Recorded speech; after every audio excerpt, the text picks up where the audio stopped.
નમસ્કાર વિદ્યાર્થી મિત્રો, ચેપ્ટર નંબર 8 જેમાં સૌથી મહત્વનો કોઈ પ્રશ્ન હોય તો એ પ્રશ્ન છે આલ્ડોલ સંગનન અને ક્રોસ આલ્ડોલ સંગનન.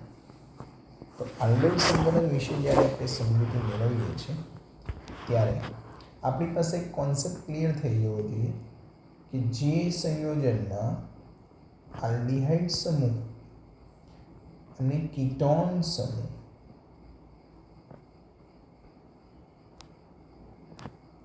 આ બંને સમૂહની જ્યારે જોડાયેલા હોય તેમાં આલ્ફા કાર્બન પરનો એક હાઇડ્રોજન અવશ્ય જોડાયેલો હોવો જોઈએ. તો અને તો જ આલ્ડોલ સંગનનની પ્રક્રિયા શક્ય બને છે, જેની અંદર જો આલ્ડીહાઇડ સમૂહ CHO સમૂહ સાથે સાથે OH સમૂહ એટલે કે આલ્કોહોલ સમૂહ બંને ભેગા મળી અને આલ્ડોલ સંયોજન બનાવે છે, જેને બીટા હાઇડ્રોક્સી આલ્ડીહાઇડ તરીકે ઓળખાય છે. એવી જ રીતે જો કીટોન સમૂહ છે અને બીજો એક આલ્કોહોલ સમૂહ જોડાવે છે તો એ કીટોન સંયોજન બનાવે છે. બંને પ્રક્રિયાઓ સામાન્યતઃ રીતે સરખી છે, જેથી આ બંને પ્રક્રિયાઓને આલ્ડોલ પ્રક્રિયા તરીકે ઓળખીએ છીએ. પરંતુ જો કીટોન સમૂહ જોડાયેલો હોય તો જેને આપણે કીટોલ તરીકે ઓળખીએ છીએ. આલ્ડોલ નામના નિપજો બે ક્રિયાશીલ સમૂહ આલ્ડીહાઇડ અને આલ્કોહોલના નામ પરથી પાડવામાં આવ્યું છે.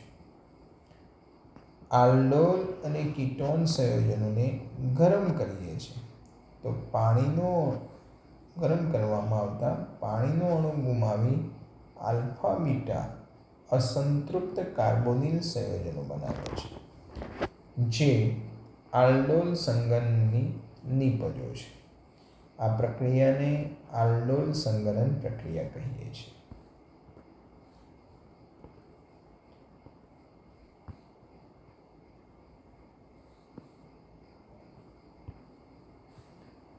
ત્યારબાદ કીટોન સંયોજનમાંથી કીટોલ બને છે અને આલ્ડીહાઇડ સાથે જો સામ્યતા ધરાવે તો બંને પ્રક્રિયાઓ આલ્ડોલ સંગનન તરીકે ઓળખવામાં આવે છે. મિત્રો, આ પ્રક્રિયામાં ખાસ યાદ રાખવાનું જો થાય તો એ પ્રક્રિયા મહત્વનું કે આલ્ડોલમાં આલ્ડીહાઇડ અને આલ્કોહોલ બે ક્રિયાશીલ, કીટોનની અંદર કીટોન અને આલ્કોહોલ એમ બે સમૂહ હોય છે. કીટોન સંયોજનમાં કીટોન અને આલ્કોહોલ અને આલ્ડોલમાં આલ્ડીહાઇડ અને આલ્કોહોલ જોડાય, સંગનન થાય. એક કાર્બોનિલ સંયોજનના બે અણુ જોડાય બે ક્રિયાશીલ સમૂહ ધરાવતી શું આપે છે? નિપજ આપે છે અને તેમાંથી પાછો પાણીનો અણુ દૂર થાય એટલે આલ્ફા બીટા અસંતૃપ્ત કાર્બોનિલ સંયોજનની રચના જોવા મળે છે. તો હવે આપણે એની સમજૂતી તરફ જઈએ. સમજૂતી ખૂબ સરળ છે અને સારી છે. પહેલાં તો આ પ્રશ્નને અલગ અલગ રીતો કઈ રીતે પૂછાઈ શકે છે એની વિશે ચર્ચા કરી લઈએ. પહેલાં તો એવું પણ પૂછી લે કે ભાઈ આલ્ડોલ સંગનન પ્રક્રિયા સમજાવો. તો પહેલો પ્રશ્ન આપણો આ થઈ ગયો, આલ્ડોલ સંગનન પ્રક્રિયા સમજાવો. બીજો પ્રશ્ન છે એસિટાલ્ડીહાઇડની આલ્ડોલ સંગનનની પ્રક્રિયાઓ. બીજો પ્રશ્ન. પહેલો પ્રશ્ન કયો પૂછી શકે છે? આલ્ડોલ સંગનન પ્રક્રિયા ડાયરેક્ટ. બીજો પ્રશ્ન તમને એસિટાલ્ડીહાઇડની આલ્ડોલ સંગનન પ્રક્રિયા.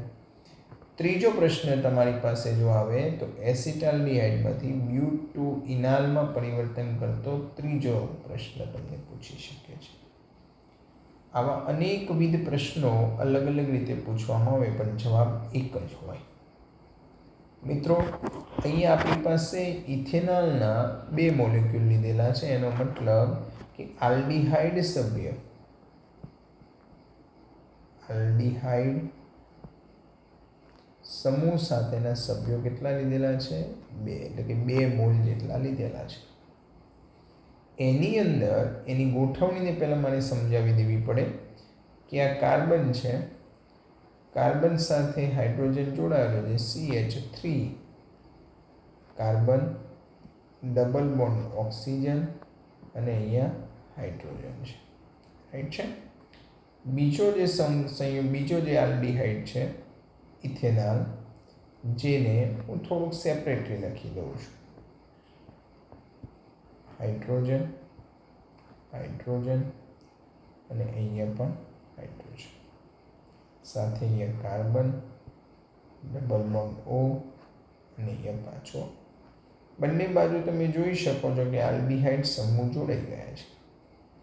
મિત્રો, આ આલ્ડીહાઇડ સમૂહની અંદર હમણાં હાલ વાત થઈ કે આ કાર્બનની બાજુમાં રહેલો જે કાર્બન છે એ આલ્ફા કાર્બન, અહીંયા જે સમૂહનો કાર્બન છે એની બિલકુલ બાજુમાં જોડાયેલો જે કાર્બન છે એને આપણે આલ્ફા કાર્બન તરીકે ઓળખાઈએ છીએ.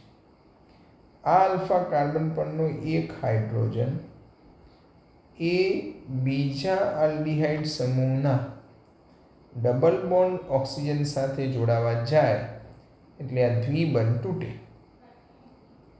આ પ્રક્રિયા બેઝિક માધ્યમમાં થાય છે, NaOH,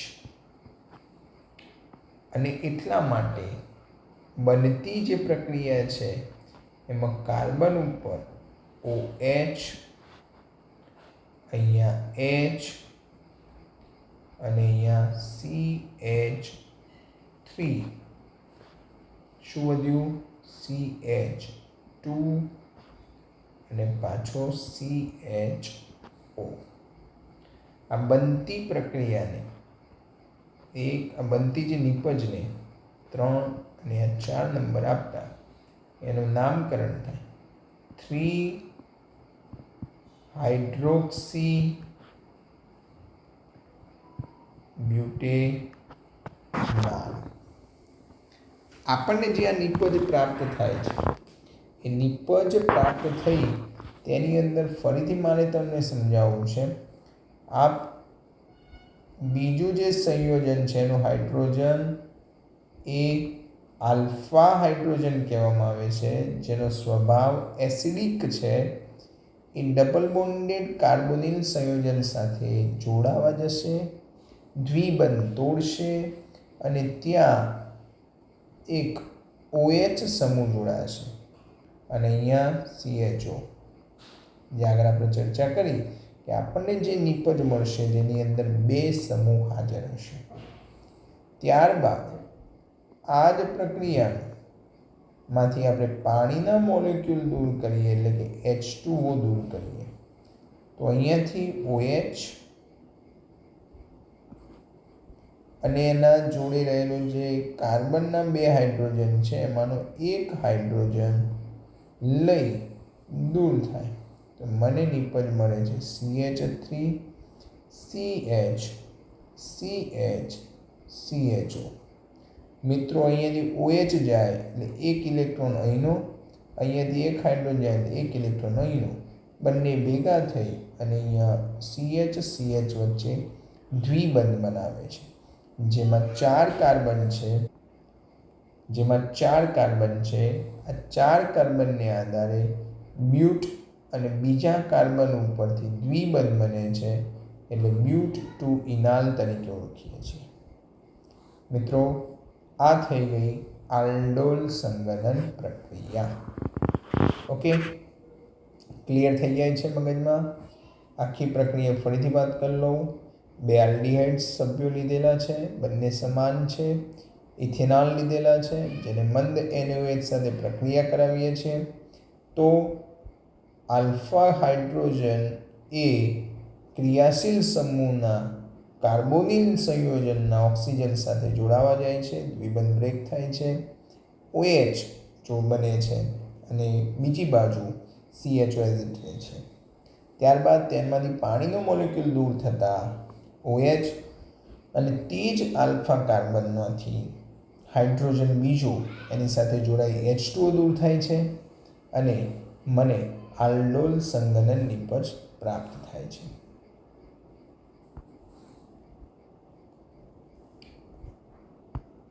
નથી. મિત્રો, આ પ્રક્રિયામાં સાથે સાથે કાર્બન સાથે સીધા CH3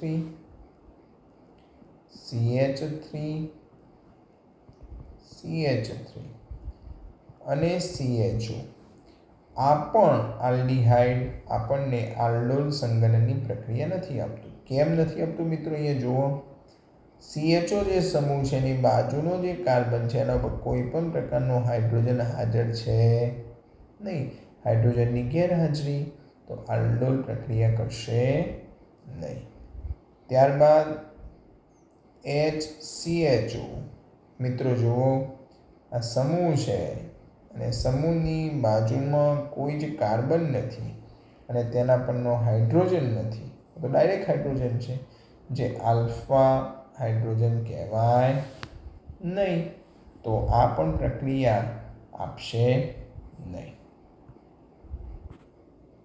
હવે મિત્રો, આ જ આલ્ડોલ સંગનન પ્રક્રિયા જે આલ્ડીહાઇડ માટે લાગુ પાડી હતી તે હવે કીટોન સંયોજન માટે લાગુ પાડીએ. જ્યારે આપણે કીટોન સંયોજનને લાગુ પાડીએ છીએ ત્યારે આપણે ચોક્કસથી એવું સમજવાનું છે કે એ જેમ આલ્ડોલ પ્રક્રિયાના અલગ અલગ પ્રશ્નો પૂછાતા હતા, અલગ અલગ રીતે પૂછાઈ શકતા હતા, એવી જ રીતે કીટોન સંયોજનોની આલ્ડોલ સંગનન પ્રક્રિયા, આ પહેલી રીતે એક પ્રશ્ન પૂછાય. બીજો પ્રશ્ન પૂછાય કે એસિટોનની આલ્ડોલ સંગનન પ્રક્રિયા, એટલે આ બીજો પ્રશ્ન એની પેટર્ન્સ છે. ત્રીજો આપણને પૂછવા મળે કે એસિટોનનું 4-મિથાઇલ પેન્ટુઇન ઓનમાં શું કરો? રૂપાંતરણ કરો. તો રૂપાંતરણની રીતે પણ આપણને પૂછવામાં આવે. મિત્રો, આ 4 રીતે પ્રશ્નની શરૂઆત થાય છે. આ રીતે પ્રશ્નપત્રની અંદર આપણને પૂછવામાં આવે છે. સમજ અહીંયા ક્લિયર કરી દો. કીટોન, જેમ આલ્ડીહાઇડ સંયોજન 2 મૂળ હતા તેવી જ રીતે કીટોન પણ 2 મૂળ જ જોવા મળે છે. હું અહીંયા ઉદાહરણ લખી દઉં. CH3C ડબલ બોન્ડ O અને CH3. આ બંને મોલ એટલે કે સમાન કીટોન, એટલે કે આ જે છે એને આપણે શબ્દોથી નવાજીએ તો એને કહેવાય પ્રોપેનોન, અથવા તો બીજા શબ્દોમાં કહીએ તો એસીટોન. આની આલ્ડોલ પ્રક્રિયા સમજીએ. કઈ પ્રક્રિયા સમજશો? આલ્ડોલ પ્રક્રિયા. મિત્રો, આલ્ડોલ પ્રક્રિયા સમજીએ એટલે બંનેને હું થોડુંક વિમુખ રીતે લખવાનો પ્રયત્ન કરું તો CH3 carbon double bond oxygen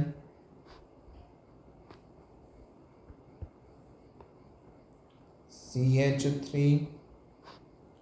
વત્તા CH3 carbon double bond O અને CH3.